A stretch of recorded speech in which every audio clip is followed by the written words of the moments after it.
Good evening. Thank you all for coming. My name is Elisa Stepanian, and I'm the president of the Cambridge-Yerevan Sister City Association. We're proud to host tonight's event with NASR, which is the National Association for Armenian Studies and Research, and the Tufts Armenian Club.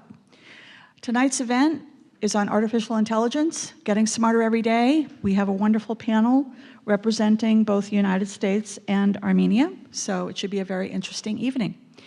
For those of you who are not familiar with our organization, we've been around for about 30 years, and during that time, we've had various programs to foster person-to-person relationships between people here and in Armenia. For example, professional exchanges, high school exchanges, helping schools on the ground in the villages in the needy areas in Armenia, especially on the border. Various programs, and also participating in the annual Cambridge Science Festival with panel discussions such as tonight. If you're interested in learning more about our organization, there are handouts on the table as you come in, and also you can visit our website, which is www.cambridgeyerevan.org. At this time, I'd like to, yes? How can we become a member? You can become a member in a couple of ways, actually. You can become a member by going over to the table when you first came in, and there are slips there. It's only $25 for a year. We encourage everyone to join us and support us, because without your support and encouragement and membership, we cannot do what we do. So we would really appreciate to have more members. Another way to do that would be on our website. There's a link on the homepage on the website where you can click and join our organization as well. So, without further ado, I'd like to turn this over to Aram Adorian, our moderator for the evening. Thank you, Aram.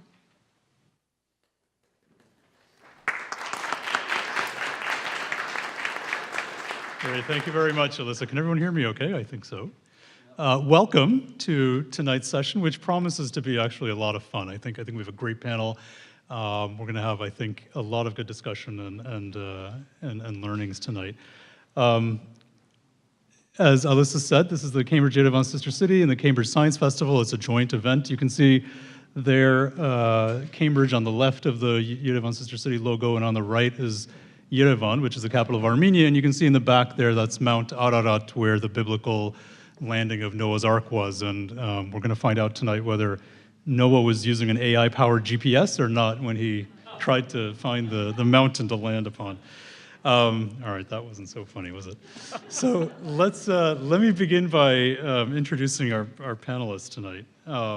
So to my left is Dr. John Fisher, who is a senior research associate and a principal investigator at MIT, the Massachusetts Institute of Technology, the Department of Computer Science and Artificial Intelligence Laboratory. So John focuses his work on a variety of different things, which he'll tell you about, among them being computer vision, sensors, how to aggregate different data, everything from seismic data to radar images, some very interesting work on biomedical imaging. Can we use machine learning and image recognition to guide medical procedures, medical images, that sort of thing. John received his bachelor's and master's in electrical engineering and has a PhD in electrical and computer engineering. And to John's left is Vaskin Hagopjanyan from Armenia, is our guest tonight from Armenia. Vaskin is a partner at SmartGate VC, which is a venture capital firm that invests in various transformative tech and software companies in fields such as artificial intelligence and blockchain and quantum computing and a lot of interesting technologies, certainly. And SmartGate is located both in Silicon Valley and in Yerevan, Armenia.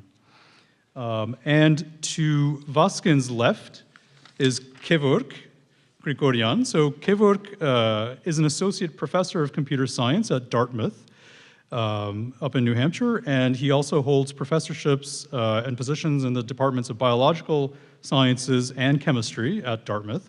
And he's taken a leave from Dartmouth, and he's serving as the chief technology officer of a brand new company started by Flagship Pioneering, called VL56, which he'll be telling us a little bit about in a few slides, using computational and artificial intelligence approaches to the study of proteins, the molecules that make up our cells and our bodies. And to Kevork's left is Andre Rocha, who is a venture capitalist here in Boston with Glasswing Ventures. Glasswing Ventures is a firm that invests in early stage venture capital, early stage ventures, which focuses on particularly AI and software frontier technology startups. Andre holds an MBA from Harvard Business School here in Cambridge. So with that, we have a few slides teed up, but I thought I'd embarrass Kevork a little bit, not really embarrass you, no, by pointing out that, so the term artificial intelligence, which is, by the way, a term of art that computer scientists have shied away from. So artificial intelligence is kind of too squishy, I think, for scientists to really grab a hold of, but it's gotten people's imaginations, so I think computer scientists have gradually adopted it as their own. But the term AI was coined in Dartmouth by an assistant professor, John McCarthy. I'm sure you knew that, right? Back in 1956. So it's certainly an era that is not tremendously new, but certainly has had a few decades of advancement. And I was reading something I thought I'd share with you. Someone recently called AI the fourth industrial revolution. It seems like a bit of hype, right? The person who said this was saying it at Davos, which is the annual get-together in Switzerland, so it's a little bit, the pompousness might be expected. But the fourth industrial revolution after the steam engine, the telephone, and mass production, and silicon, I guess, was the third. But I think tonight we'll hear a lot and come to maybe our conclusions about whether it truly is a fourth industrial revolution.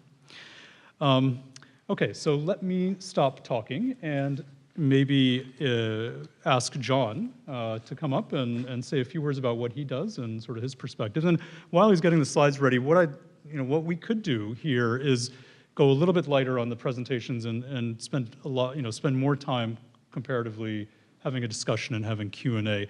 Maybe we can have a show of hands. How many people here have a question they would like to address to the folks on the panel, just to give me a sense of kind of what the interest level was? We don't want this to become a seminar. Okay, all right, so people are shy, and that's okay, I think.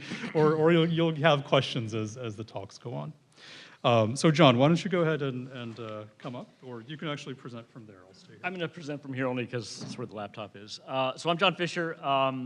As mentioned, I work at MIT applying machine learning techniques to various application domains. I have some slides, and really the goal of these slides is just to give you a sense of one area of artificial intelligence, or I usually say machine learning for various reasons, which I'd be happy to tell you about later on. But it's a very broad field, right? And so my interest is exactly in this title, which is how do you go from complex data to something that we would call information in the end so that you can take action. And you have to deal with things like how do you reason, what about uncertainty, and you may have resource limitations. And so that's what the students in my group tend to focus on. So let me give you a number. So, oh, okay, that's not interesting. Come on, keep up, people. Let's see, can I do it? Yes, there we go. All right, let's see if this works. I apologize. You had to wait till I took a breath so you could tell me. All right. So here's the first slide. All right. So I wish I could see it at the same time. All right. So here's a number. So what is this number? So what? Yes. Yes. So what is this number? This number is an estimate of the number of decisions a human makes typically per day. Okay. And I have a very reliable source, as I've mentioned up there, which is the internet. Now, if you don't like that number, I have some other numbers. All right, so let's look at what these numbers are. So this is really troubling for me, so I'm going to come up here. Right, so the upper left is an estimate of the number of decisions a person might make in a lifetime.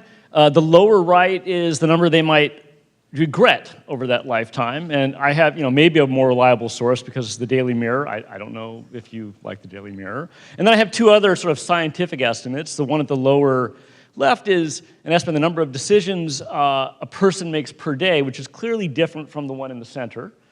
And at the top is, by a different social scientist or group, the number of food decisions a person makes per day. And if you'll notice, the number of food decisions is apparently higher than the total number of decisions. So there's a lot of uncertainty about this actual number, but I think we can all agree it's large, right?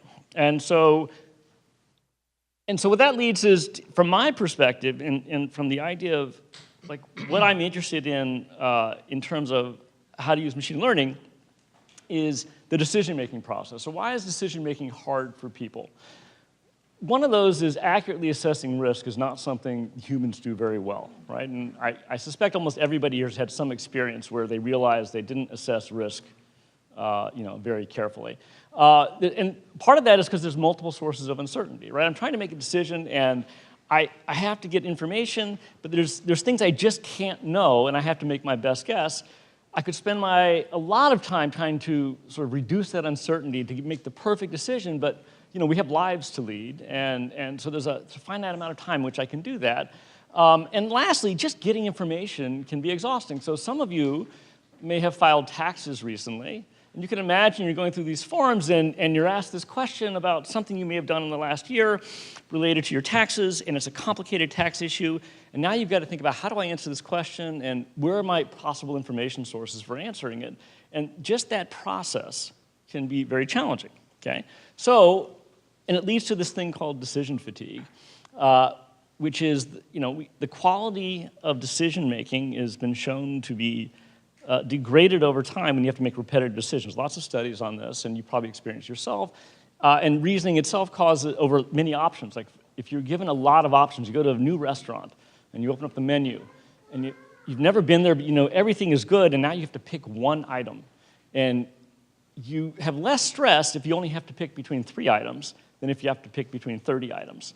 And then the last thing is, as humans, we're better at relative rather than absolute comparison. So why am I mentioning this? Because all of that leads to this.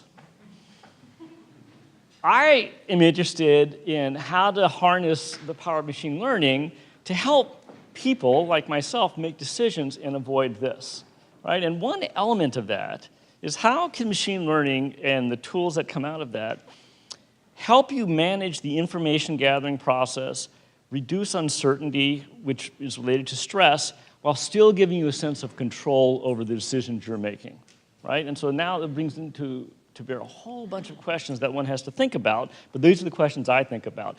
The rest of the panel will talk about potentially different aspects of machine learning, which have some of the same quantitative mathematical frameworks, but maybe addressing entirely different questions. So my one message is, machine learning is very broad. There's no one thing that is machine learning, okay?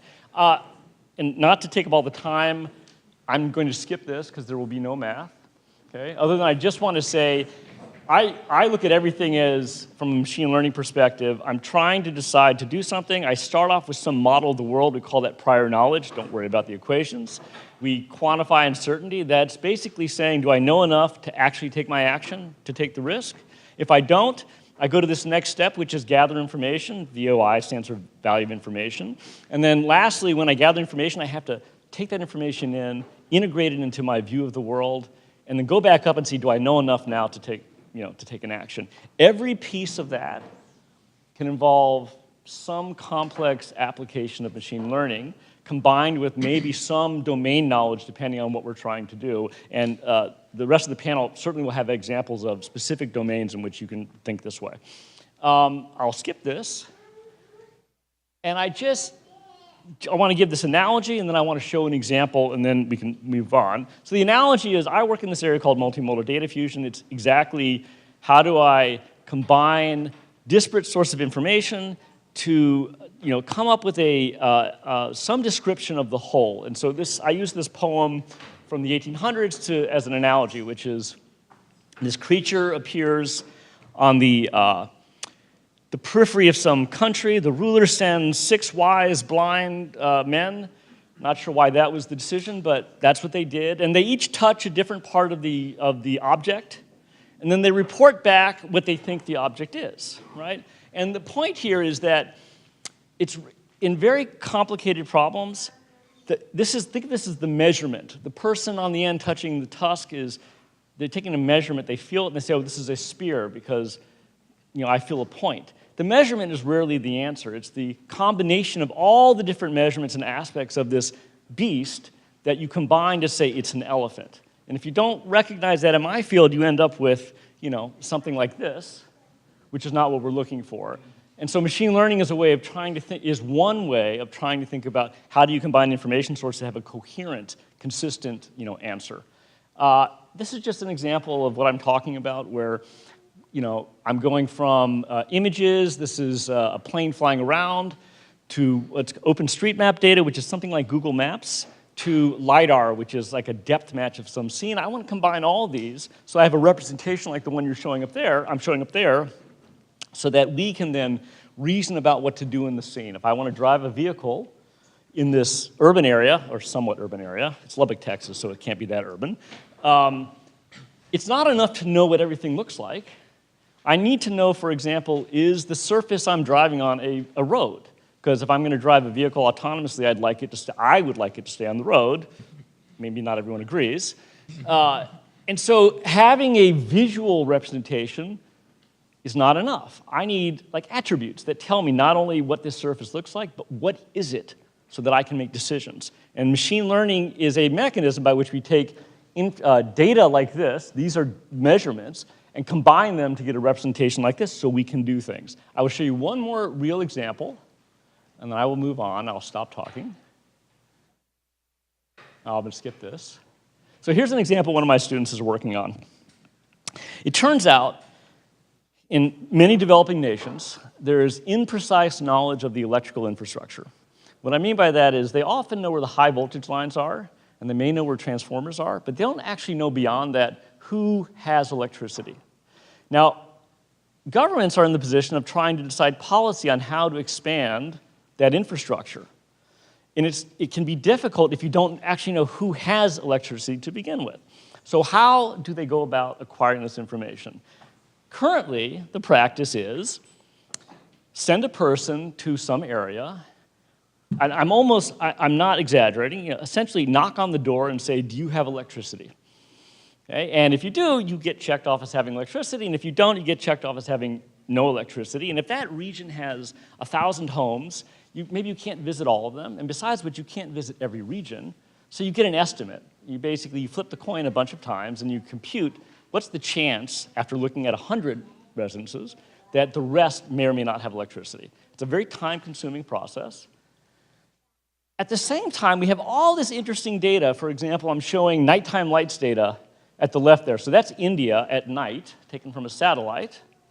And you would imagine that if you see light on the nighttime lights image, there's probably electricity there, right? So that's sort of a simple idea. Maybe I can take that very dense data, which I can get everywhere, over all of India, with one image, and integrate that into some model that will tell me what's the probability this location has electricity. Or, by the way, it turns out, and I'm happy to tell you later on why this nighttime lights is turns out not to be a good measurement. By the way, one of the reasons is in developing nations, at night, most people with electricity don't really use that to light up the house. They want to save the electricity to actually do things productively during the day. Okay, but what if they have a satellite image that says, this building has cars around it, or it has other, electric scooter, and these buildings don't? That might be indicative of whether there's electricity, but I don't exactly know how to quantify what it tells me. So that's where machine learning, and what we're doing, is trying to use that to interpret these other sources of information that we think, or data that we think are related, but we don't know how, okay? So that's an example in my mind, just to give you sort of how application of machine learning can have impact on a whole variety of problems. Here's just one, and I will stop there. Thank you.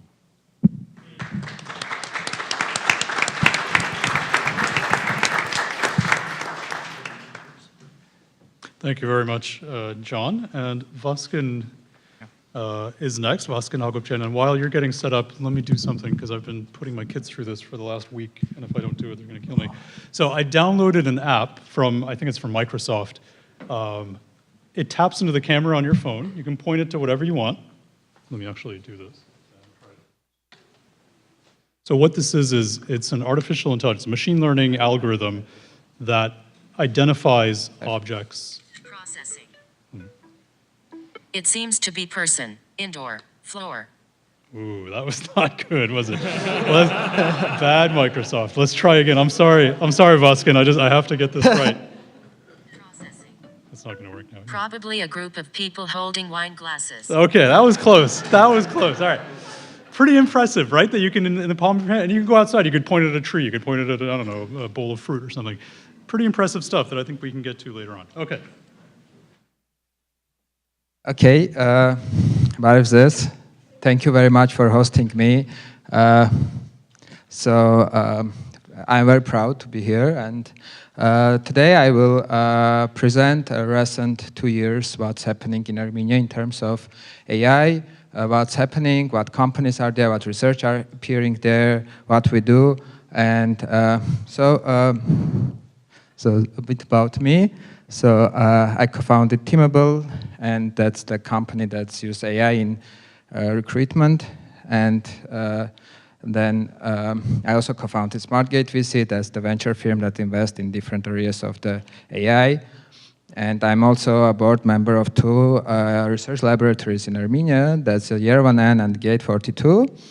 So I'm a scientist by my education. I graduated from Yerevan State University, and this is usually my state every day. So around a few years, these different collaborations between these logos and Yerevan appeared. So, I'm going to start talking about this. I hope in a few years, we will see also some companies or some logos from Massachusetts area as well. So this is mostly the other cost, but let's hope. So, first of all, four years ago, 5 years ago already, Yerevan was founded. It's an AI nonprofit laboratory that's currently house 6 people.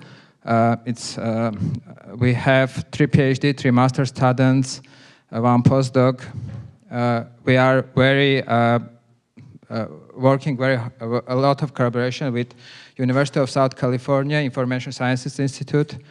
Mostly our papers are in NLP and information theory. We have published in a very good conferences like NIPS, AAML. This is one of the papers that's, you see, Ray Harutunian, Hrant Khachaturian, this is from Yerevan, and David Kale, this guy is now head of AI in Netflix. And Greg Wanstig is a very well-known professor in information theory. A few years ago, they developed a new method of doing correlations called Corex. It's going to be a real revolutionary thing. And Aram Galsyan, who is the head of EC in University of South California. So this is our most successful paper that was cited by all of these other 57 citations, including from Google Brain, MIT, Stanford. Actually, we have received a few pictures that in MIT, there is a course called Applying Deep Learning in Medicine. So they use this paper as a reference. So it's a paper about multitask learning. It's idea when you learn a lot of things simultaneously, you become better. Then you learn it sequentially. This is also some other photos. So we recently was invited by FAIR to a very good conference. So there was people from Google from SAP, from FAIR, and also from Yerevan, and our director. So there's also a blueprint of our GitHub repository. So we have 500 stars in our GitHub, and we have a lot of open source implementation of different algorithms in machine learning. Another thing lab is working is trying to build Armenian language into the modern NLP. So there's a Co-NLL competition that's held every year, and the idea of competition is to bring different languages and to the state of the art in NLP. And for the languages, you need to create a tree bank. Tree bank is a way, for language, is some kind of a data set where a lot of sentences are annotated. And then different researchers from different universities trying to get this, to learn your language representation using machine learning. And last year, Armenian became one of the languages in that competition because of the Yerevan N. So soon you will see the Alexa speaking Armenian. We also have presented a NIPS workshop, and we also have a very interesting communication works together with the also bio part of the USC. So because Yerevan works very intensively with Viterbi School of Engineering, and they have a lot of collaboration between bioscience and machine learning. So we have some papers that are also in this intersection of this area. And we also, 3 years ago, after the Guide to Deep Learning, that's the most popular guide on the planet on the deep learning. It has more than 3 million views. And we also, because of that, one of the one of the great young scientists in this area, young Goodfellow, who is our friend and advisor. In his book, he mentioned us, and it's a great honor, with Joshua Benjo, another father of all this stuff. So the other thing I want to present, so last year, so a company called Untitled AI was founded in Yerevan. They now employ 5 PhD engineers. What they do, they do the semantic edge detection. Yeah, they employ semantic edge detection for pixel annotation. Image annotation. So the problem is to use all these machine learning algorithms in, like, for instance, self-driving cars, in different, like, understanding the images. You need to have understanding of what's in an image. So this is a tree, this is a car, this is this thing, this is other thing. And these guys are developing the algorithm that's helping to make the annotation very fast. Now they are part of a Berkeley startup accelerator. They have a lot of A-level customers, including most of the self-driving companies you know. And yeah, so it's very exciting. And they're also the sponsors of CVPR of this year, along with the Tesla and all the IBM, all the big companies. Another company that was founded a few years ago in 2017, it's a 2 Hz. That's the background noise cancellation using AI. So their technology allows you to speak, and it removes noise from a call when just focusing on a voice. So imagine you can make a business call from a bar, and the other part, the guy you are talking to will only see your voice, listen to only listen to your voice, no noise. So technology is they are featured multiple times. They're again Berkeley Skydeck alumni. This is what their user says about them. Like the best application ever. They've become product of the year last year in a product hunt. And yeah, so it's very exciting technology. and purely deep learning AI based. So the other thing is FaceHub. That's the technology that allows to make a real-time face transfer on things like mobile device. I can make one. So they basically they were able to make this thing. So it's actually, so imagine you can, so someone is speaking. So here, like, so technology is able to replace the person in a video by your face. So by your expression, your facial expression. So it immediately transferred to the video, and you can speak like make Trump speak by yourself or whoever, Putin, your friends. So, but it requires like a lot of testing. Like it requires like training. So you usually to make this work, researchers put it requires like hours of computation. Like, okay.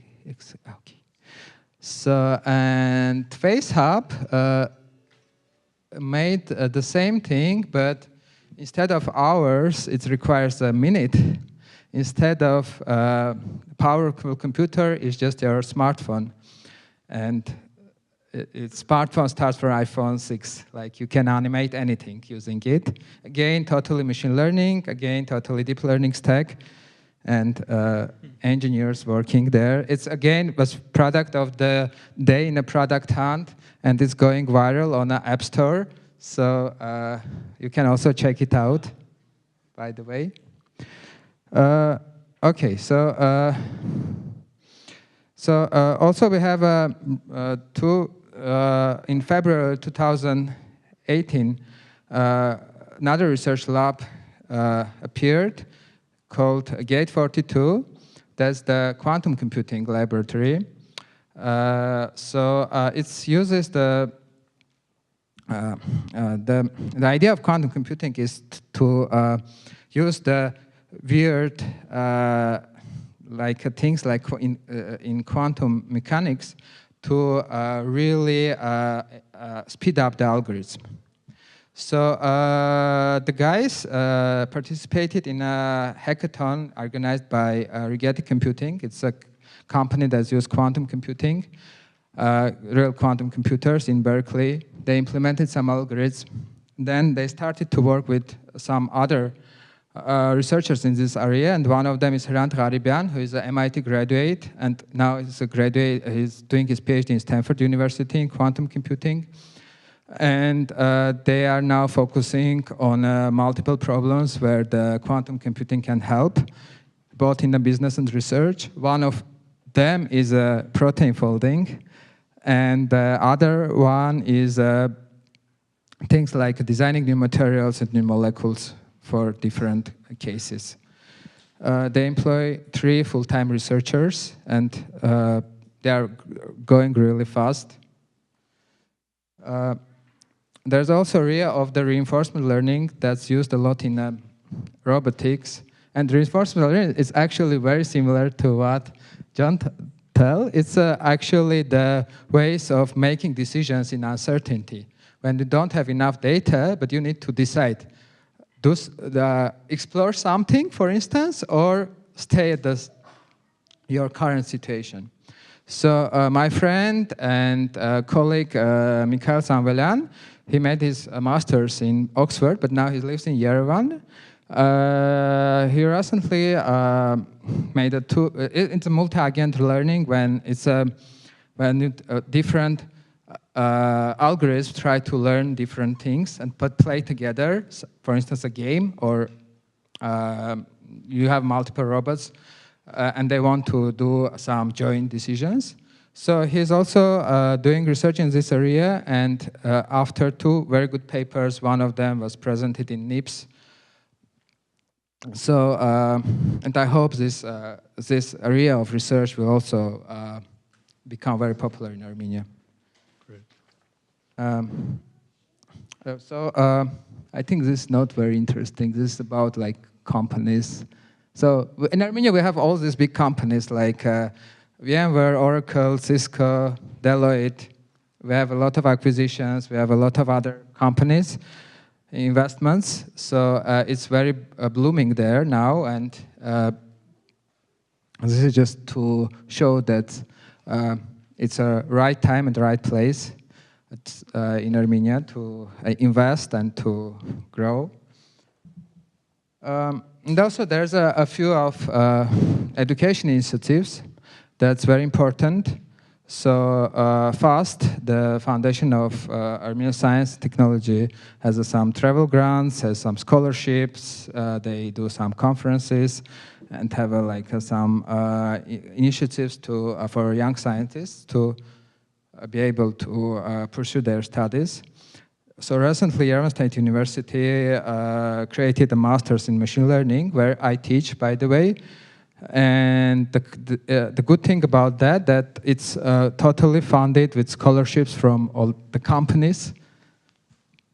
And also there's a data science bachelor's program in American University. And there are some other scholarships and companies and conferences. Yeah, so this is it. And yeah, thanks very much.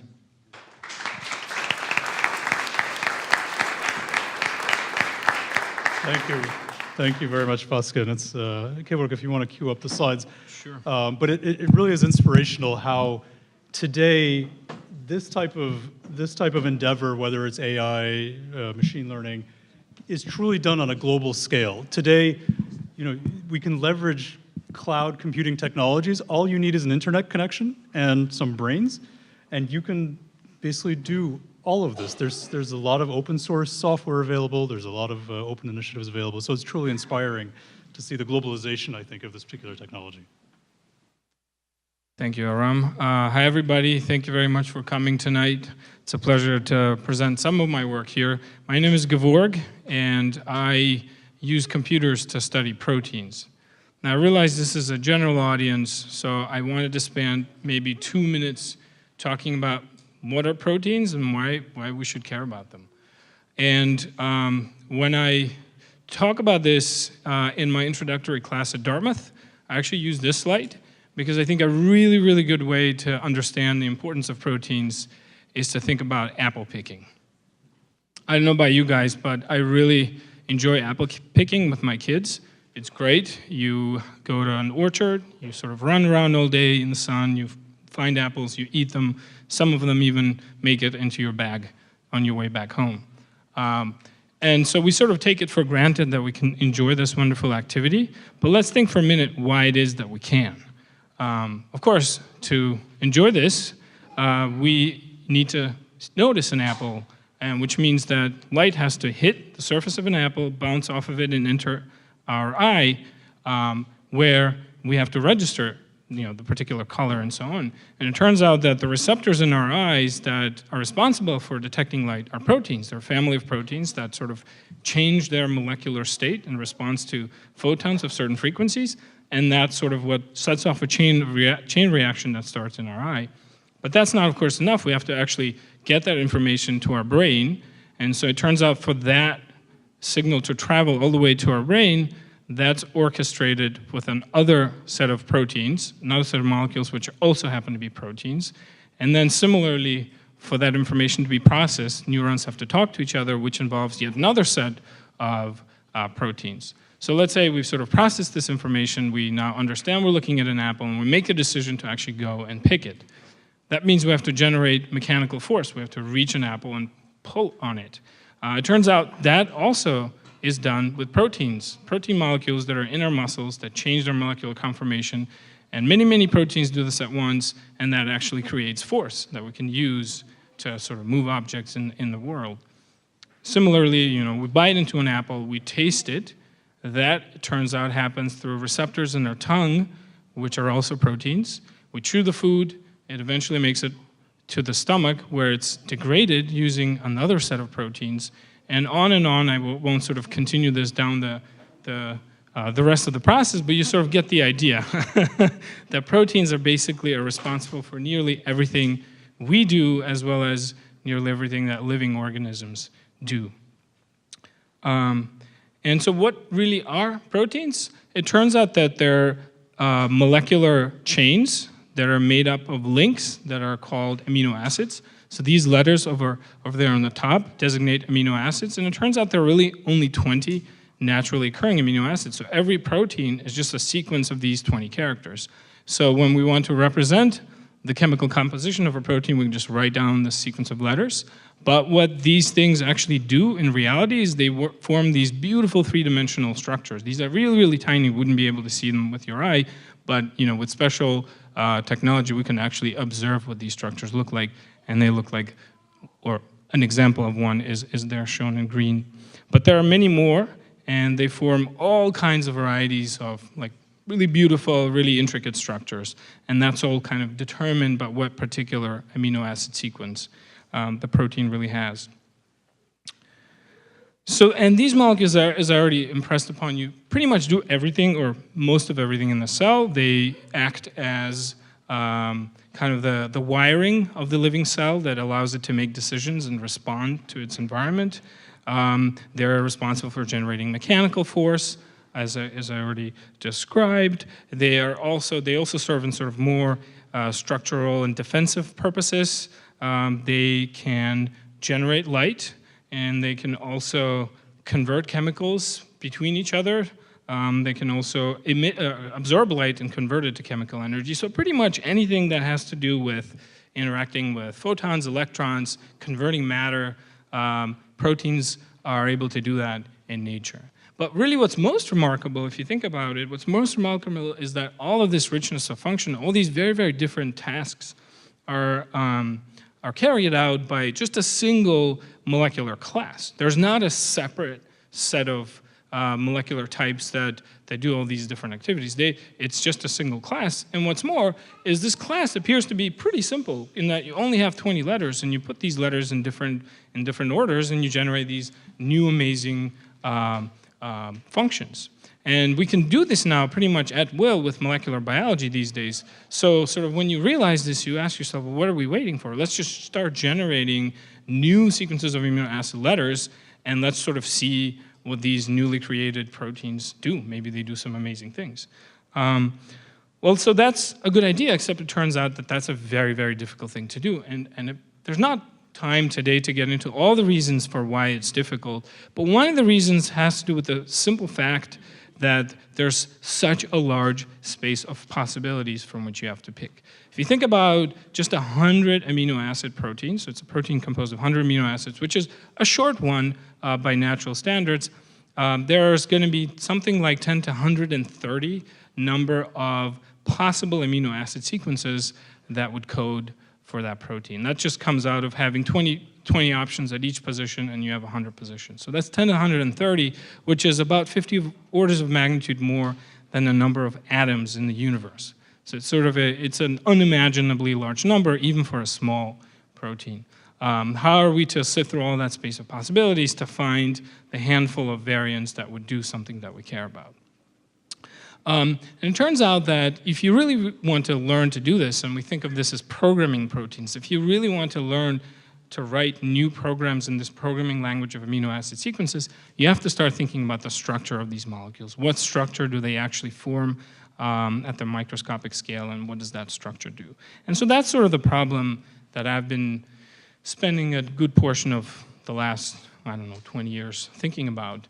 And in particular, the problem I really care about is if you have a target structure that you want to create that carries out a particular function, how are you to find the amino acid sequence that would form that structure if you were to make it?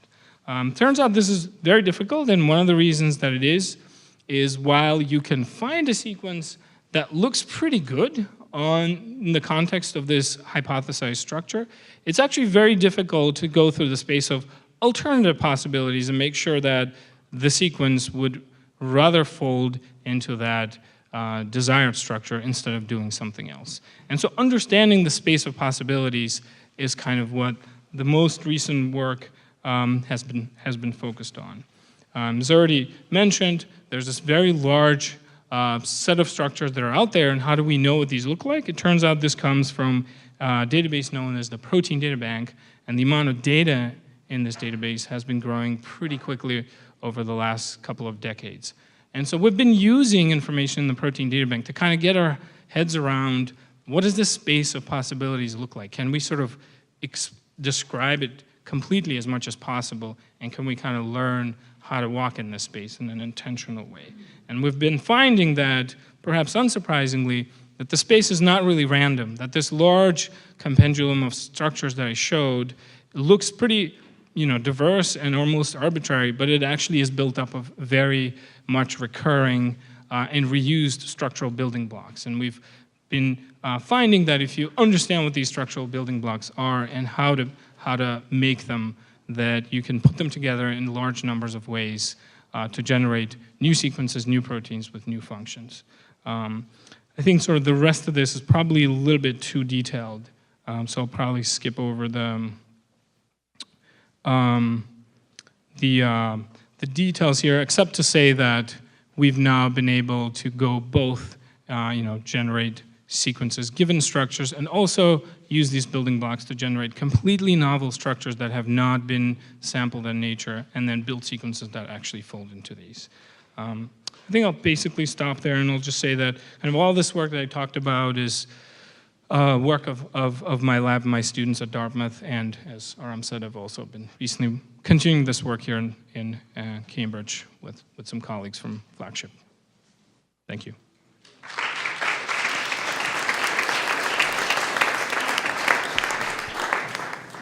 Thank you, Kevork. That was great. And as you were talking, it sort of occurred to me that the algorithms that are relevant for artificial intelligence, machine learning, interestingly have biological names. They have names like neural networks and random forests and what was the other one I was thinking of? Genetic algorithms. Genetic algorithms, thank you. So there's definitely an interesting and intriguing connection between how nature has evolved us and systems to be characterized, and how we're characterizing them today with AI. So Andre, I'm going to, if you'd like to say a couple of words about what you folks do, and I have a question specifically for you, and we can kick off the discussion then. But maybe you can tell us your view on what you folks at Glasswing consider AI. What exactly is AI? And what is compelling AI? What are some of the applications that you found to be interesting? Yeah, so for once, I thought that a venture capitalist will let the experts actually talk, and I'll spend a little bit less of time since I know a little bit less. And so our story with artificial intelligence is a little bit different because we come from the applied side. So what we do is try to fund people like them and other researchers or entrepreneurs that have great ideas that leverage this type of techniques to solve problems in the real world. To be more specific, some of our partners have been investing in enterprise technologies for over a decade. And basically what happened is that a few years ago, they saw the emergence of AI across what their startups were doing and in the enterprise space more broadly. Perhaps this started the catalyst of all this, at least in our side of the world, was deep learning and and kind of like what it was able to achieve in a very specific type of test, which was image classification in a specific type of competition, which was ImageNet. And basically what happened is this specific type of technique was able to halve the error rate in identifying things in images. So if you were shown an image of a cat with enough cat images for training, the computer could identify it was a cat, which sounds relatively trivial, but what you can do with that is basically automate a lot of the classification tasks that are similar in the enterprise space. And you can think about this on like how you can recognize brands in images and how that can be significant for marketing type of applications. You can think about how this can enable stuff like drones to work, robotics, all that stuff. And so what was happening is this thing was happening in the research world. This was making a lot of strides, both in image classification and speech recognition. Some products were coming to market, be it Alexa, be it the type of facial recognition that Facebook can do and visual search that Pinterest can do. And we were saying, well, what if we apply this to broader problems in the enterprise space. And so the partners launched Glasswing, and we basically focus on three main things. Is one, what is the underlying technology, the stack, the IT stack, how is it different if you develop software through machine learning being data the main driver of the software performance, and how does that change in how you separate compute from storage, how you manage data access and all those joys. Then how do you apply it in specific enterprise applications? And this can be like, can you do better marketing so people can actually like the ads that you show them instead of you having click-through rates that are pretty awful. How can you basically automate some of these search functions when you, for example, call customer support, and so that a person doesn't have to be there in front of a computer looking for data for a long time and you being on hold for a bunch of time. And so how can you apply these technology on enterprise applications? And then in cybersecurity. So one of our partners has been doing cybersecurity for a long time, and this kind of changes the paradigm for cybersecurity, in which before you basically have it at the perimeter instead of an IT in an enterprise setting. So IT controlled the devices that are inside an enterprise. You started bringing your mobile phones, your laptops to work, and you screwed the IT security people's lives. And now you can basically pretend that you're an adversarial attacker to the network and to the data that an adversarial could do, and preemptively kind of create a more protective IT system. And so those are the three types of things that we decided to invest in. And kind of the bets were that deep learning would be applicable across a few tasks, and that kind of manifested in relatively limited or not, depending on who you are and how you see this applied. That kind of interest in deep learning would spill over to other types of machine learning, and you'd be able to do other tasks driven by data rather than based on rules created by programmers, and that eventually that would manifest itself in enterprise adoption. This last part was the one that took a little bit longer, and because everyone loved AI, and it's because of this nature of ill-defined nature of AI. AI sounds great, but then what does that mean? So if I'm gonna adopt AI and I have a company, what does that mean? And that took a while for people to kind of understand. So there were a lot of adoption that was more at the, let's see what this is and let's figure it out. And I think now, going back to like what is interesting now, the interesting thing is the key enablers of machine learning in applications, the compute, the data, the algorithms, have kept improving and have enablers that will likely keep its exponential improvement for the foreseeable future, be it your compute, quantum compute in the longer term of things, be it edge compute in the shorter term of things, be it the availability of cloud that is cheap, so you can do this in a variety of applications. The data that will keep improving, both because we're not stopping to use any of these things, and also because sensors are becoming cheaper and cheaper, so your camera can try to take a picture, and then your processor in this thing can try to identify the image, even if it's not there. We're getting there. And then on the algorithmic side, both the advancements that people like these three great experts are making, but also the standardization of these, so that you have frameworks and that you have tools that make it easy for anyone to kind of leverage this technology, are here to stay and are stabilizing. And so all that will manifest itself in better applications and more applications in kind of the democratization of AI. And then on the demand side of these things, enterprises now kind of understand what it takes to adopt these things. And so you'll both have an explosion of, we believe, of applications that are possible, and a demand that is more informed on what it takes to adopt them. And so I think that this will manifest itself both in what we invest in the enterprise sector, but also what you can also see in the consumer side in a broad array of applications. That's great. Thank you very much, Andre.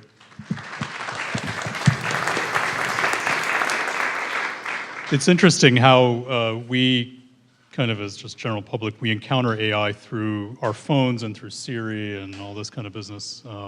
But there's so much from the machine learning and algorithmic standpoint that's happening behind the scenes and behind the curtains that we don't see whenever we use our credit card, whenever we go apply for a loan at a bank, whenever we think about how can we increase and improve human health. So it's actually very compelling. So what I'd like to do now, we're coming to the top of the hour. Let me see if there are questions in the room at this point. I'd really like to kind of get you guys involved in some of the discussions here. Yeah. Sorry. Yeah. So I'll start with easy question. It seems like our panelists, some of them are, using the terms AI and machine learning interchangeably. Some of them may have more strict opinions about it. I want to really understand the difference between these two terminologies, and tomorrow when I'm talking to my neighbor, I want to say John Fisher from MIT told me, this is AI, this is machine learning. Explain that part, please. Right up to the point you were going to quote John Fisher, I was prepared to give an answer. So in every field, there's a lot of jargon, right? And so as Aram pointed out, the term artificial intelligence was coined by John McCarthy at Dartmouth, 56? Right, and so around the same time, actually earlier than that, Norbert Wiener, who's at MIT, had been using the term cybernetics. And there was sort of this competition about what those meant. And at that time, I don't want to quite say what cybernetics was based on, but artificial intelligence was appealing to notions of logic and rule-based systems. And with an idea of, can we artificially model what we think is intelligence? Okay, and that's still an ongoing line of research, is understanding what it means, to what's consciousness, what's intelligence, and that goes beyond sort of computer science and machine learning, but obviously into cognitive neuroscientists look at these things as well. Okay, versus when I use the word machine learning, and by the way, the application of the term artificial intelligence to deep learning, everyone up here would agree is a misapplication. In other words, artificial intelligence is much broader and ill-defined, whereas deep learning does have a fairly specific meaning. But I use the term machine learning because while I might be interested in how one models or could create some notion of intelligence, it's not what I work on. I want to work on intelligent algorithms that help you do things by reasoning about the world. Some of the tools that I might use may come from those who study actual intelligence, and some of the tools I develop might be used by those to study that. But that's why I prefer machine learning as opposed to artificial intelligence to describe what I do. Right? And I think I would say everything that was described up here is more akin to that, to my definition of machine learning, than to artificial intelligence, but there's a lot of overlap. Feel free to disagree. No, that's actually one of the most clear definitions I've heard in a long time, because there is confusion among.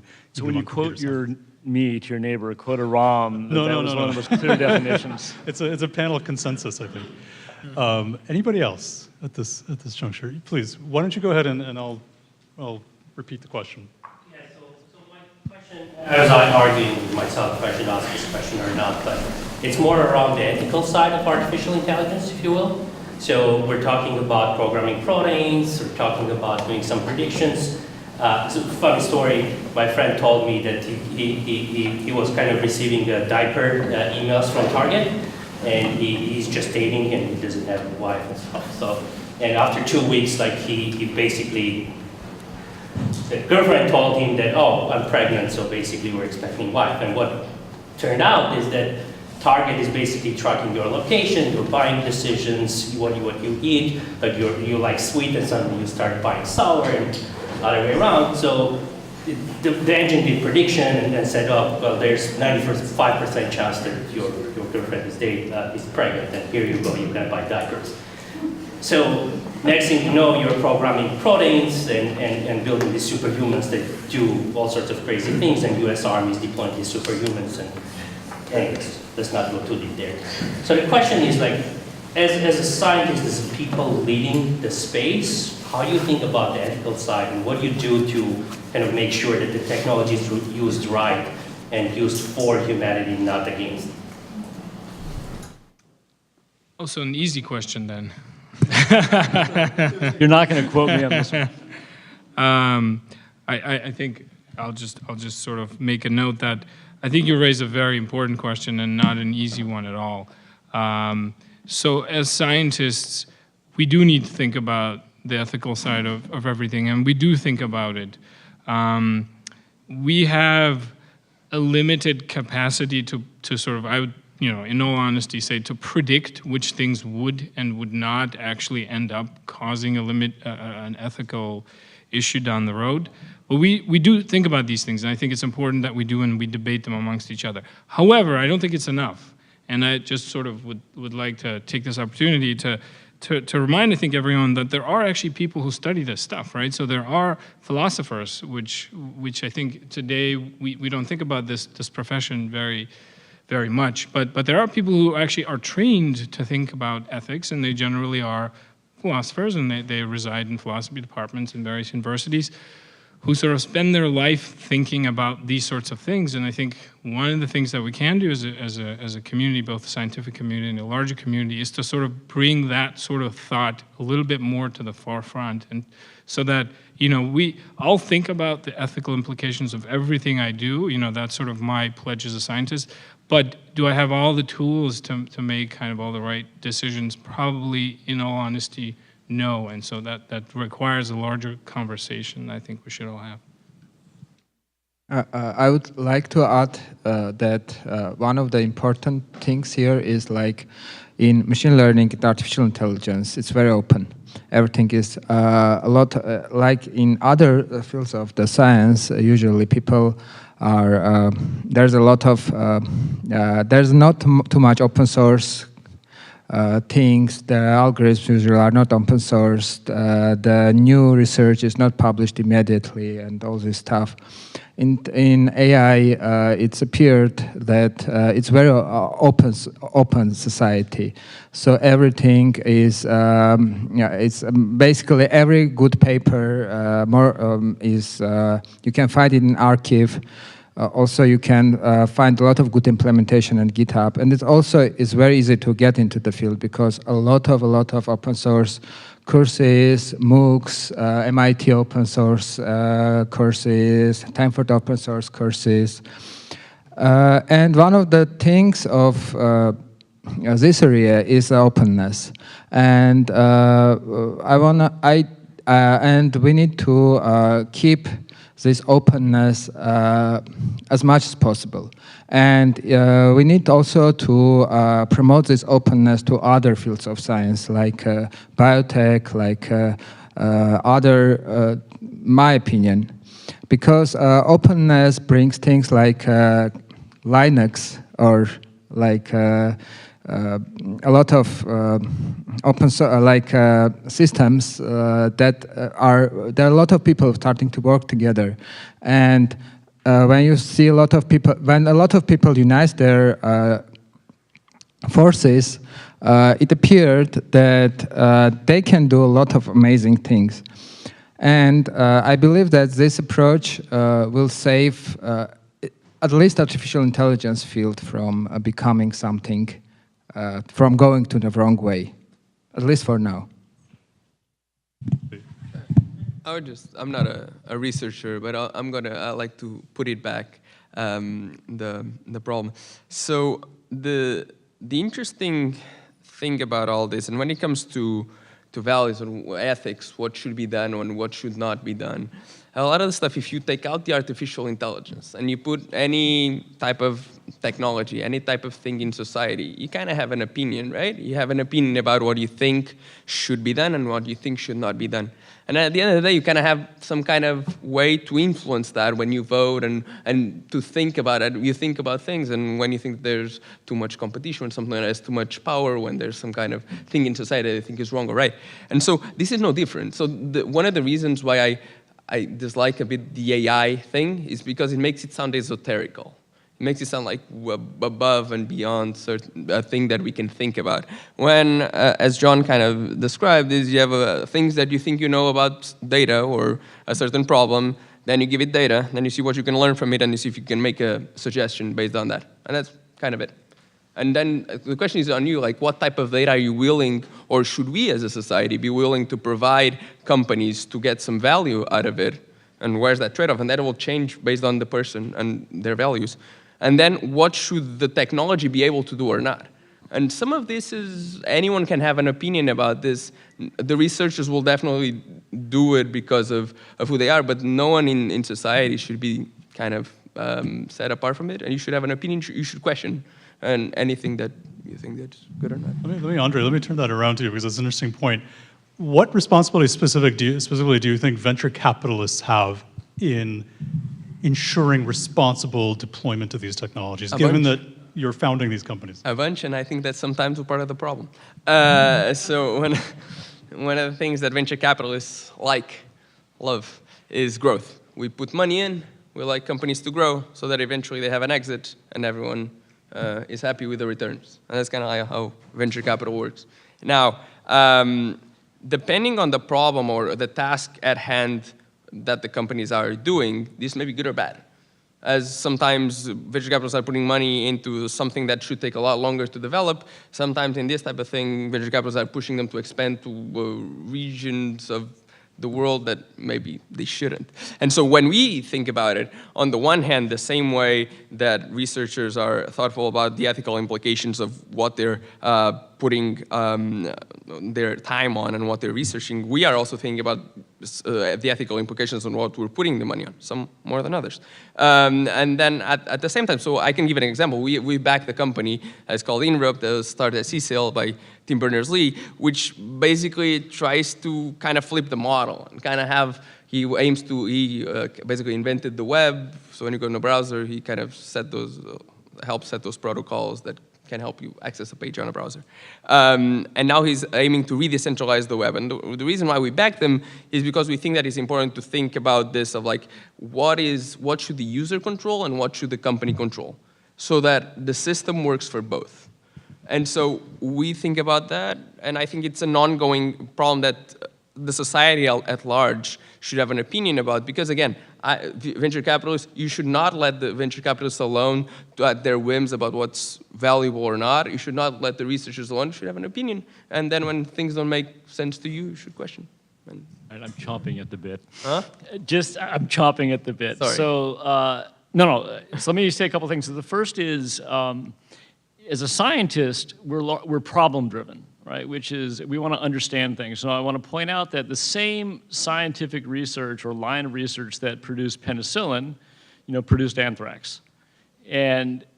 But the decision in neither case was the endpoint going to be penicillin or anthrax. It was like anthrax. It was like, how do we understand these processes so that as a society we can make these decisions, right? And the second thing, which is echoing something you just said, and so by the way, when I talk to my students, because we're in academia, I say, look, we attack interesting problems, and the first job is to understand the problem, not to solve the problem. Like, you can't solve a problem, in my view, unless you understand it, and furthermore, you gain something in that understanding in terms of what the implications are. But there's another detail that you pointed out and you alluded to, which is, I'm going to put on, with great caution, my libertarian hat, which is, artificial intelligence didn't cause that situation. It maybe have facilitated it to someone, but data about you has been collected by companies, for decades, particularly credit card companies. What's been facilitated, perhaps, is more sophisticated analysis and more personalized analysis. My view is there needs to be two things, and this doesn't solve a problem. I think there should be an open exchange, meaning when you give your data away, it's clear you're getting something back in value and you're aware of it, and you can make that decision, right? That is, am I getting something in return that's of value versus what I'm giving away, which is my private information, right? And in fact, one of the things I think about is, how do we, because I do a lot of work on analysis of complex data, it's like, can we come up with models that would aggregate data while protecting your privacy, but still return something of value to both the company, let's say, and you, right? And these models can possibly exist. The second piece is just openness. Like, I wish, this will never happen, that my private information and your private information were treated like property, your property. I have this white paper I haven't written the white paper, but I have the slogan, which is, it's a billboard. It says, we treat your private information like property, comma, your property, and then it says, said no company ever. So But if it were treated that way, at least now there's a mechanism by saying if someone's going to traffic and profit from your private information, you should at least be aware, and you should have some control over that process. But don't forget, you still get something, you get a lot of things for value. Implicitly, everybody here using tools from Google or various tech companies, why are you using them? You get Google Maps. I told Google where I was going today, right? They know where I was coming at 7 p.m. Because I said, how do I get to 40 Talbot Avenue in time for this meeting? I'm keenly aware that I'm giving away my location information, but I got something of value, which is I got here on time. Now, so these are not simple questions, and my claim is, or my position is, one, from a scientist's perspective, I still want to understand these things. I want to consider the ethical, social implications, but I want to understand. And the second piece is just echoing what's also been said. These are more questions of society to address, not scientists or jointly. Okay, I'm sorry. Thank you. So. Just to sort of keep the ball rolling on that, I have 2 young kids.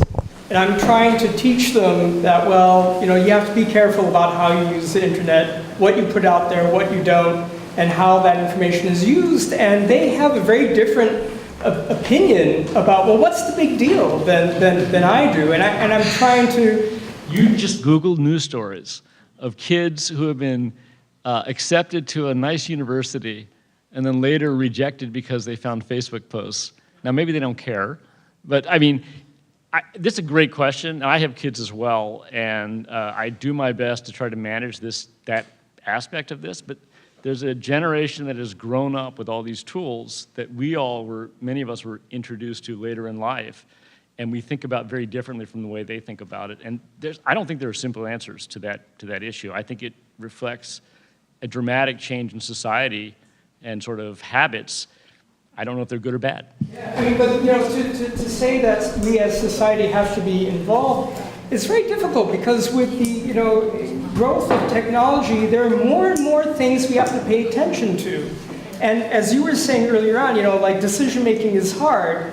You have too many choices, and in this sense, we have too many things to track. We have to deal with, well, how do I deal with financial issues? How do I deal with technological issues? How do I deal with education of my kids? There's really an overload of issues that we need to keep track of, and this burden is just increasing. So that's hard. I'm sorry. This is another example I give, which is I live about 4 miles from MIT, okay? But it's on the other side of the Charles River. So every day I have to do this calculation, which is, do I leave before 3 o'clock and work at home? Because that means it can take me 25 minutes to get home and then I have more time to work, or do I leave after rush hour? And furthermore, what path do I take? Now, before smartphones, I had to sit there and think about that and speculate, and it took a lot of my time. But now, Google can tell me things like, it prompts on my phone, if you leave now, it's going to take 30 minutes. An hour from now, 45 minutes from now, it's going to take 45 minutes. And not only that, I can plug into my phone where, I know how to get home. In fact, I know every way to get home from MIT. But that doesn't mean I know the best way at that moment, so I plug into my phone where I'm trying to go, and I'm given all these options and the consequences, and it has simplified the decision-making process. So there's a benefit to all these things as well. It's just a question of, in my mind, how to harness them, as I said earlier, in a way that you feel like you have control, and also in a way that I think respects people's privacy and other issues. So, Sorry, John, and I keep talking about what the other panelists... Let me put a little bit of a machine learning specific spin on it. So one of the knocks against the current generation of machine learning and AI algorithms is that they are opaque. They are uninterpretable. They're black boxes into which some inputs go and some outputs come out, and it's really, really difficult, if not impossible, to tell what exactly the algorithm did for a variety of reasons. And of course, that leads to biases and prejudices and things that the algorithm picks up on that reflects sort of the inputs. How much of a challenge is that interpretability problem of machine learning and AI? Maybe to Andre or Vaskin or I think that's the very big problem. And it's one of the most fascinating problems of, I think, AI. No, so it's very hard. For instance, if you, for instance, algorithm decides that you need to get this pill, and for instance, it's wrong. You get this pill and you die, and so then who is responsible for it? Because maybe in training set there was a bias that allows this thing. And maybe it will work for, if in a traditional algorithm, that's everything is verifiable, everything has steps, and you can say, so this thing goes wrong, so okay, so we will fix it, and in next iteration, it will include your case. In current ways of algorithm, deep learning especially, a lot of these things is very hard to achieve. But on the other hand, surprisingly, this algorithm outperform the classical ones. So they can identify like objects in the pictures with a very, very high accuracy. That's never been possible before. So in this, and here comes the problem of how much we should invest in understanding and interpreting this algorithm. And I think that there's a lot of theories of deep learning, why deep learning works, why theoretically what are the reasons we are getting so good results. And I hope that in the coming maybe 5 or 10 years we will have some good theoretical understanding, and it will help. Andre, as a VC, do you care? Do you care whether the algorithm is interpretable or not? I think the key thing here is kind of going back to John's point, is that there are trade-offs, right? And so the same way that the question when you're sharing data, I like the way John puts it, is there needs to be transparency and needs to be control on the user side. I'm like, what data to share with a service or not. Then, if an Amazon site gives me a recommendation and I don't know exactly why, I don't care insofar as they're not using data that I don't want them to use. But if I'm getting a medical diagnosis and I don't know why, then it's a little bit of a different question. And so depending on the exact problem that you're addressing, and I think it's the beauty of this is that it has created massive value, but complexified the questions that we have. If the high risk of doing a mistake, if there's a high risk of having a mistake, if that's very high stakes, I want to know why, because I want to, or most of the times I want to know why. If there's pretty low risk, I don't really care. And so that's why for me, having healthcare applications is very different from having customer support applications or marketing applications. In most of my world, insofar as the people know which data is being used and the recommendation is better, just don't give me stupid ads. But treatments, not so much. I do want to address that question, just sorry. Sure. So this is actually, in my mind, where artificial intelligence intersects with machine intelligence. And so let me give you a proposition. Suppose tomorrow, every manually driven, human-driven vehicle is now going to be autonomously driven. And the rate of vehicular deaths is going to be cut in half. All right, so we might, in the aggregate, all say, well, that's a good thing, right? But the problem is it's a different set of people for a different set of reasons, and they actually care because under the old system, the rate was higher, but they were missed. But under the new system, this something inside the machine learning algorithm caused them to be the victim. So in the aggregate, we're better off, but individually, we're not. And so this is why, and there's other issues about this, but this is also why there's actually growing, and there's always been growing interest, but even more interest in what's called explainable AI. It's not enough. This is actually sort of implicit in what I was describing. So really, this is just saying my research is the research you should pay attention to. It's not enough. We don't just want answers. We want to understand why, right? And this is an open question. Like, how do I convey how does an artificial intelligence system convey not only its recommendation, but the basis for its recommendation, and also its confidence in that recommendation. And we have lots of, there are nice mathematical frameworks for doing this, but that's not the same as providing in a form that you can interpret and ingest. And if you solve that, if you can address any aspect of that problem, there's so many, I feel like individual issues that could be alleviated or made easier in your lives. And it's an open and important area of research right now. Before I ask the question, you mentioned another terminology, maybe you might want to explain. You said deep learning. And how is that different than AI and machine learning? And then I guess my question is, a lot of the developments have been through powerful computational abilities, which have been growing exponentially on that logarithmic chart you showed. That's driving our ability to do everything we do. Data in, analyze it a billion different ways versus 10 years ago, analyze it a million different ways and 100 different ways. So I guess the question is, what's going to limit how much we can do? Because you can, as the technology, the power of analyzing data, whatever data you put in increases, you can do more and more.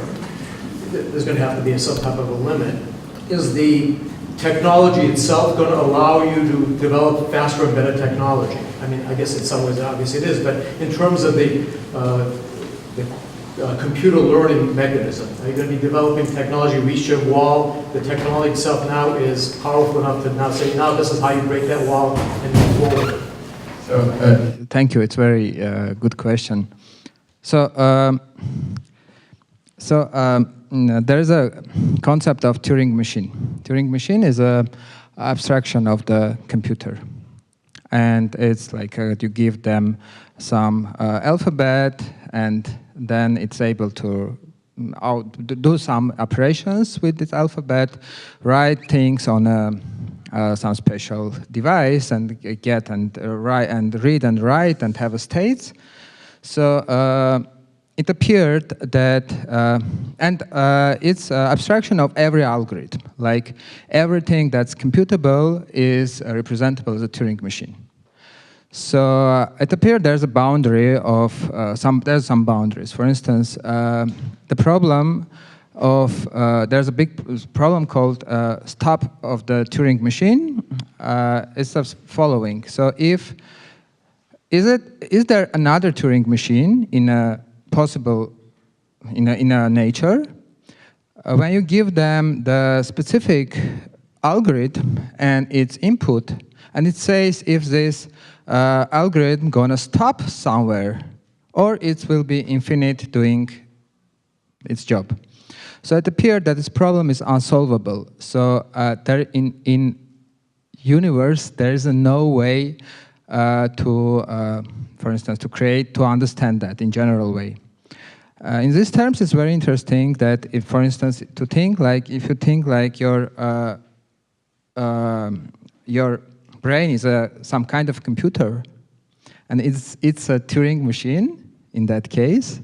So it's very hard to, almost impossible to understand its program, like from outside. And there is a lot of this type of limitations in theoretical computer science that bound what is possible to do and what's not possible. But the fascinating thing is that there is a lot of new. So nobody was expecting that having so much layers on these neural networks will bring so much accuracy in like different tasks. But it happened. So the same things are expected in a lot of different areas. And even like Google founder Sergey Brin once said that he was really surprised when this area of neural algorithm appeared. Even he said, like, I was sitting right there. He was in the middle of these things. He was really surprised because it was core technology to Google. But so to answer your question is we have a lot of there's a lot of things from to general AI when we there's a lot of problems we need to solve when we can to the point when we will have some systems that will be a really can pass a Turing test. But on the other hand, it's very a lot of things happening, and a lot of surprises are going to happen in coming decades. So it can get pretty philosophical, but for now it's full speed ahead. It sounds like. Why don't we go here for? Arden Bershadian, recent Tufts graduate actually, and I work at IBM within the Watson division. I'm also a proud Armenian, so you can see where my interest for this particular event came from. My question is to you, Dr. Fisher, around what you were saying earlier around data, that exchange. I'm curious to see what you think about the commoditization of data and how might that look a market for data, if you will. Thank you. I'll say at least I think about it. I don't know if I have much that's interesting to say about it, which is,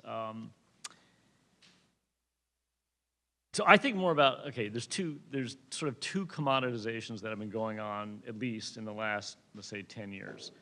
One of those is data, right? In the sense that it's widely available. There are almost every free app that you're using on your smartphone or on your computer is, you know,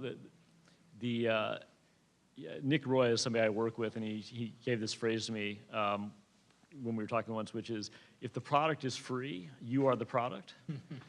You know, so when I play Sudoku on my tablet, well, it's free because they're getting data about me. Okay, so, but that exchange is not, it is opaque, right? So I don't know. Like, I think these are questions we should ask and try to come up with answers to. And the only reason I think they're issues, have become issues, is the ability to densely collect very personalized data at the individual level and harvest it, combined with massive computation and sort of approximation capabilities fueled by things like deep learning. And we're only now, and this is unfair, there are people who've probably been asking and thinking about these issues for a long time. But I don't think there are clear answers at the moment, right? And one of the reasons I think there are obstacles to clear answers is, this is, despite being a libertarian, this is where I feel like you want to have policy and regulation in place as a way of protecting both individuals, but also facilitating companies from realizing value and giving value. So that's not really an answer to your question. It's more saying, I agree, we need to think about these things, and we need answers. Okay, here, sorry. To be honest, this is more of a comment than a question. Since some of the possible dangers of machine learning or AI have been discussed, I want to talk about something, and it's not the singularity, if you want to cover that yourselves. But that's far in the future. I'm talking about something that's happening today. It happened yesterday. It happened 10 years ago. It's loss of jobs, okay? I mean, when I used to go into a bank, there were tellers all around. You don't see them anymore, okay? That's not AI, that's computers. I've been a computer programmer for over 50 years, so I'm partially to blame. I'm not putting the blame on anybody else. I'm just pointing out. I'm pointing out that our machine learning is going to introduce new ways that companies can do what they do without hiring people. So I'm talking about loss of jobs. It's been happening for decades.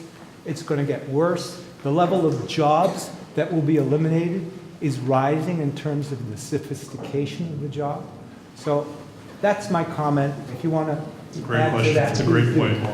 Great point. It's this guy's fault. Andre, why don't you take a crack at that? This we're all blaming on the problems on the venture capital guy. Let's go with that. So there are a few ways to do that. There's the positive and the more cautionary tale on that. The positive tale on that is that GDP per capita has been growing, unemployment is pretty low, and so if I want to tell you, and this is a fact, that technology has created a lot of value for society, and how much each of us can do, and the resources that we can have I think that's pretty established. And also the fact that right now we're actually in a pretty good cycle when it comes to unemployment. Now, that does not dismiss your point at all, because I think that it's true. Whenever you start having a technology that enables people to do something that before you needed people for, there's going to be job displacement.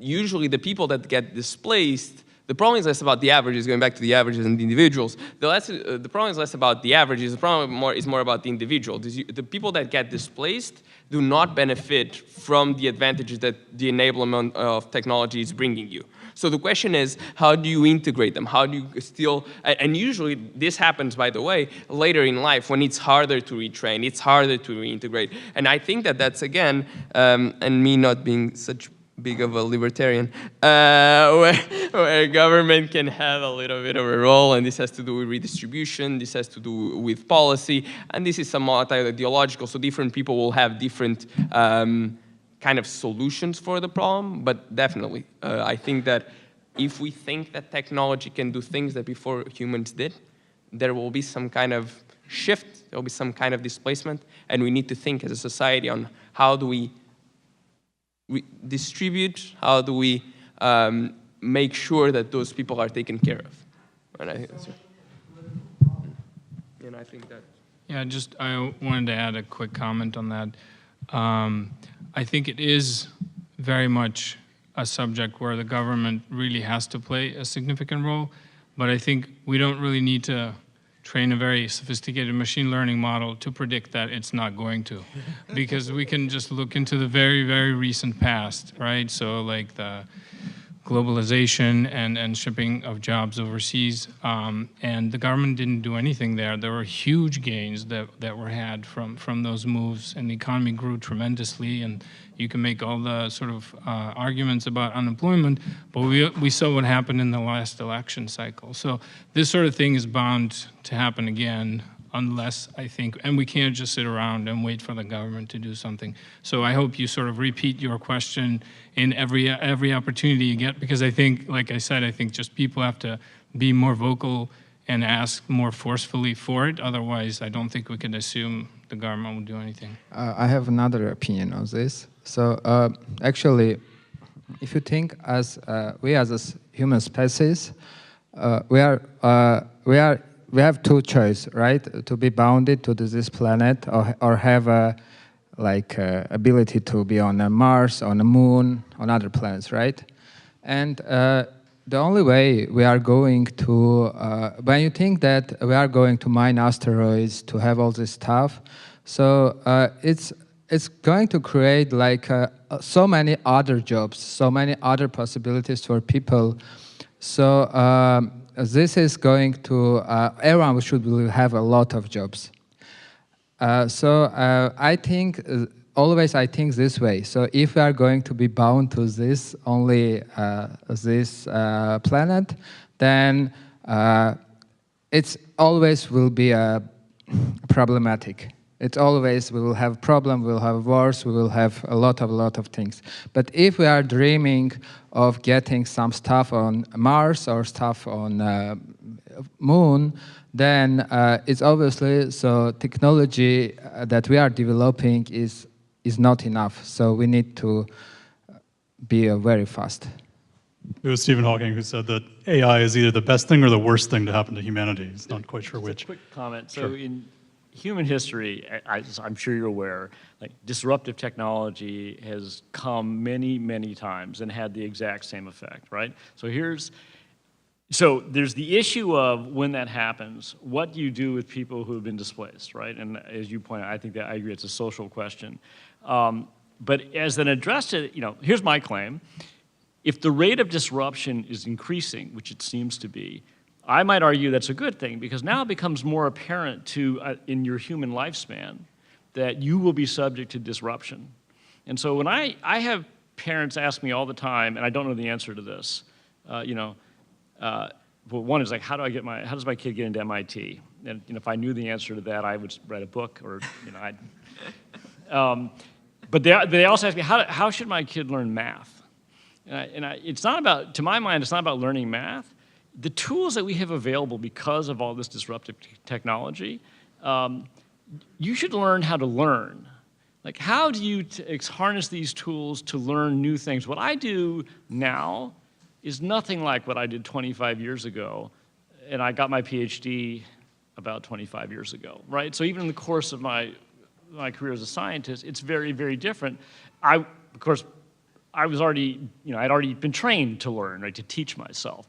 But that's a skill everybody should have. That doesn't solve the immediate issue that you're pointing to, because there are people who are later in their careers maybe not have that skill, but kids who are younger today, they have to have that skill. And with the rate of disruption increasing, it should be clear to them, right? So my kids come to me, they ask me this question, and I'm complimenting because they think they know the answer to everything, but my response to them is often, when I was growing up, we didn't have Google.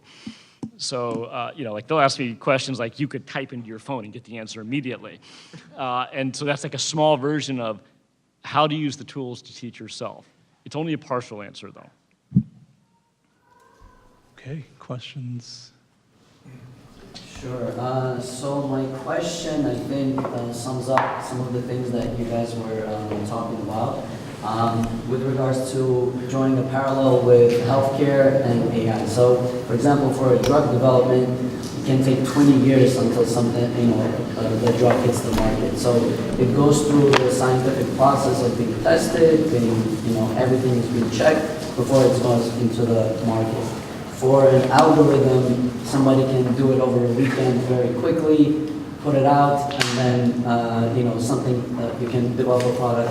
What if machine learning could reliably take that drug process and collapse it to 2 years, right? So, I mean, my point being that I think the analogy you're making is the care that's taken before a drug is released to the market is this long process. But the downside of that is it takes 20 years, right? Whereas some of the work my panel member is doing wants to speed that process up, which is facilitated by machine learning. So there's a give and take on all these. Yeah. So my question then becomes to one of the things that you were saying earlier is the rules and regulations. So who are the people that can guide those rules and regulations to be in place so then the companies that Gework is part of can follow these rules and regulations to be able to kind of be on the ethical side of things, and there can be these checks and balances that keep that in check. I think that's already effectively, that's independent of AI, right? So in other words, regulating AI would be like regulating math, right? Yeah, exactly. The regulatory process is now focused on the final sort of product, the actual molecule or the treatment, the device, whatever it is that you're producing. And arguably, that should remain rigorous. And maybe that process itself could make use of machine learning, but we'd have to, we'd have to sort of pay a lot of attention to not losing that rigor. But what takes all that time is not necessarily the getting approval from the regulators. That takes time too, and hopefully we'll come to a point where that's the slow part. But getting to a point where you know enough of the science, you understand kind of what you're doing, where you can propose a solution that you think works before you start convincing others that it works. I think that can stand to be shrunk a lot. Great questions. A couple more. Yeah, please. So one of the videos you had up there was putting your face on someone else. Mm-hmm. And so you talk about the understanding, and that gives us penicillin or anthrax. I view those things almost like weaponizing AI. When you talk about making it open, how do we defend ourselves against anything potentially being falsely generated but yet convincingly real? That's a great question. So, there's all these things that happening, like fake news, fake generating the text that seems really good ones, and generating fake faces, generating fake. A lot of things are happening now, and one of the ways of. But I think of this problem in the following way: that is always by science itself, it creates the checks and balances. For instance, one example. So when the algorithms become very good in recognizing faces, we thought that privacy is over because you can be easily recognized, right? But on the other hand, then appeared the algorithm that use the adversarial properties of the previous algorithm that allows you to fool them. And this is always coming to this check and balances systems when you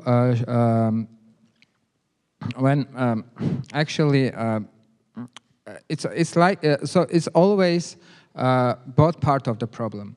So always someone is creating systems that allows to generate something that can be falsely used, but on the other hand, the other people are creating the systems that are most of the time based on that previous systems that are able to detect if they are fake or no. And this is the same thing when you think that's happening in a lot of different other areas. But this is a part of a progress. This is unstoppable. I mean, putting your face on another photo, this technology is, it just happened. It happened and it's used a lot. It's for instance, going to revolutionize the production of video games or films or a lot of stuff that is manually done now and a lot of creative people spending their times in drawing other faces can now do a lot of better job. But on the other hand, it can create a lot of fake videos on your phone. So what's better? But on the other hand, it will be some software in your phone in the coming years that will detect if the video you are watching is fake or no, and will say you know, I think this is like 90% fake video. So there's a famous photo of Stalin and Trotsky. Some of you may know about this. It's a picture of them by the river, I think. And then, Trotsky fell out of favor, and that he was airbrushed out of the photo, right? So as if he never existed. So like this issue clearly has been around for a long time. You're aware that photos can be manipulated. And so I think there are two answers to this, at least. One of those is there is a field. It's called steganography. One of the leading researchers at Dartmouth, his name is Hani Farid, and he studies it's how do I look at images but also videos and other data sources to determine if they have been altered. Okay, so, but the second answer to that is you have to be an informed consumer, right? You know that now that you know videos can be manipulated in such a realistic way, then you need more confirmation that this is an accurate video. Now that may be putting a lot of onus on you, but that problem's not going to go away, right? It's like this technology exists. Yes? I guess I was a little bothered about what you said a while ago about, about if it's a medical related technology, you have to have more scrutiny and more robustness about the accuracy versus if it's not that important, we'll support that. It's not that important, it's not going to kill anybody, I guess. Is that a ethical approach? Maybe I misunderstood. No, so my answer was to the black box of the model. So like, it was about explainability, and it has nothing to do with what the actor is trying to do or not. It's not if he's trying to do a. What the ultimate product ends up being, how robust it is or how accurate. Yeah. So my point is, if the product is, I want to give you recommendations for your movies, what you want to do, or I want to receive recommendations for my movies. I don't care if the company can explain to me exactly why it gave me the exact recommendation of the movie. I want a good movie that I want to watch. Now, that doesn't mean that they should do unethical stuff. That has nothing to do with the intent of the actor. It has to do with the explainability of the model. But that's not true. I mean, in medicine, a lot of these algorithms look at a lot of data, they come up with an answer. They don't know how it works. I mean, you had mentioned that, but the answer is there. So, I mean, my point is, what I was trying, I thought your problem was with models being black boxes. If your problem was about medicine and how it deals with the explainability of the model, is that the question? Well, you may not be able to explain it right now.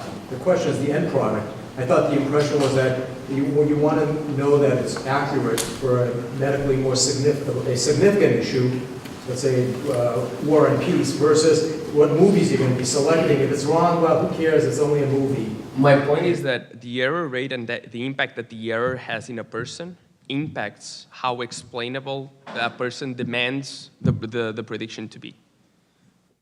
And I was giving my own example. It's interesting. I mean, I do think risk is an ethical answer to your question, right? The issue is how accurately can you quantify risk, and can we interpret what that risk means in, like, say, the short term and the long term? Sorry, Alex? Andre. That's fine. Sorry, it's past my bedtime. My interpretation of what he is saying is more like, what's the consequence of this technology you're using being wrong? For a movie recommendation, I think you agree, it's like it's of limited consequence, but for a medical device, it's of huge consequence. And so we would naturally devote more resources to ensuring that medical device is reliable than, let's say, movie recommendations. And I think you agree with that anyway, so. Right, but I had the impression that, well, depending on, like Alexa app, which may not be that accurate. What's the weather tomorrow? It's going to be sunny. Turns out you ruined your day, but who cares? You didn't die or live. I just had the sense that what you were saying was that it was you might support a product which was not as accurate or as precise because it didn't have major ramifications, be it health, be it. No. The question is that the only point is that usually there's a trade-off between accuracy and explainability. And my trade-off between explainability and accuracy, I'll treat it differently depending on the application. Yeah. Okay, let's move on. One more question, I think, in the corner here. Please, yes. Hi, thanks for a great panel. I'm also a Tufts alum, so I'm really happy to be here today. My question is for Gabor. I really like the explanation of how you take a protein amino acid sequence and make a protein that you want, and you can go backwards B to A. But now, with the huge possibilities, 10 to the 130th of possible combinations, how do you train the computer to pleasantly surprise you? Because you don't know what you want. How do you help it guide you somewhere that's valuable and transition from having it spit out a lot of information and instead spit out something that's kind of knowledge?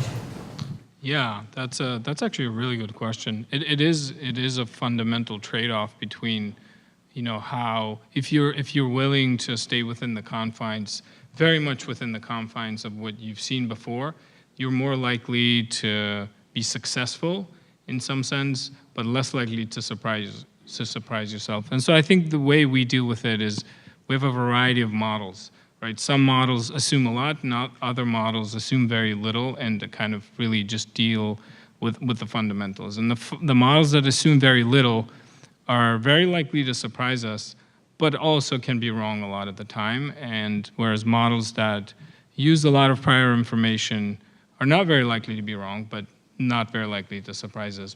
So and so you end up kind of depending on the amount of resources you have, the amount of tolerance you have to being wrong occasionally, how many sort of, let's say, variants are you able to test? You can make that choice of what sort of model to use. The other side of it is how much are you going to learn? Because you can learn a lot from failure as long as you can afford failure, right? But it's a really deep question. Thank you.